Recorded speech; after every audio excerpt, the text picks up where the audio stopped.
So in terms of trends vis-a-vis biodiversity goals, we're not seeing enough progress fast enough. And this is something that we're seeing across both climate goals, biodiversity goals, and other global goals that we're trying to achieve by 2030.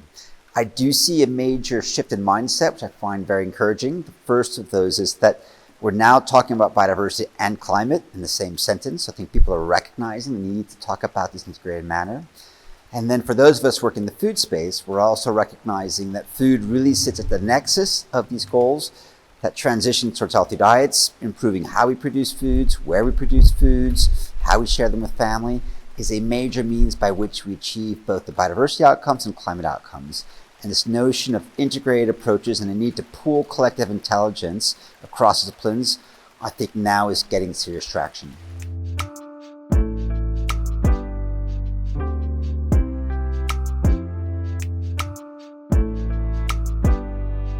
Yeah, so why is dialogue important? Well, food systems are complicated, biodiversity is complicated, climate's complicated. There's so many assumptions that underpin actions behind those. We know that transformation or transitions, the urgent transformation we need is something that needs to happen quickly, that's going to entail both winners and losers.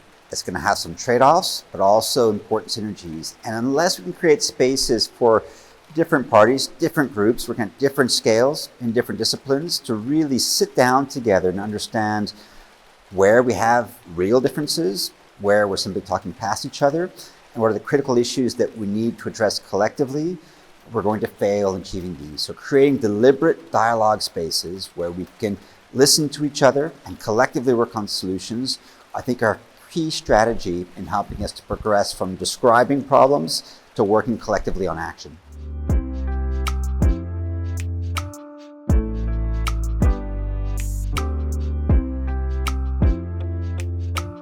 I think it's really fundamental here that we integrate a diversity of voices in these processes.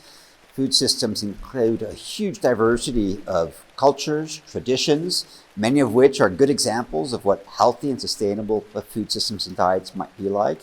All too often, however, these get drowned out by this need for rapid, scalable solutions, which can, I think, really superimpose or overimpose such solutions on minority groups. I think it's really key that as we think about transitions, that we think about local solutions that are fit for purpose for global action, rather than imposing global solutions on local conditions. And in order to understand what those solutions are, to really value them, we have to have a diversity of communities at the table from the start. In order to really and meaningfully include these communities in the process, I think it's important that we not just invite them to a COP, but there's a long-term commitment, a long-term engagement, to dialogue, understand, discuss, listen to, and engage these communities well up to in advance of COP.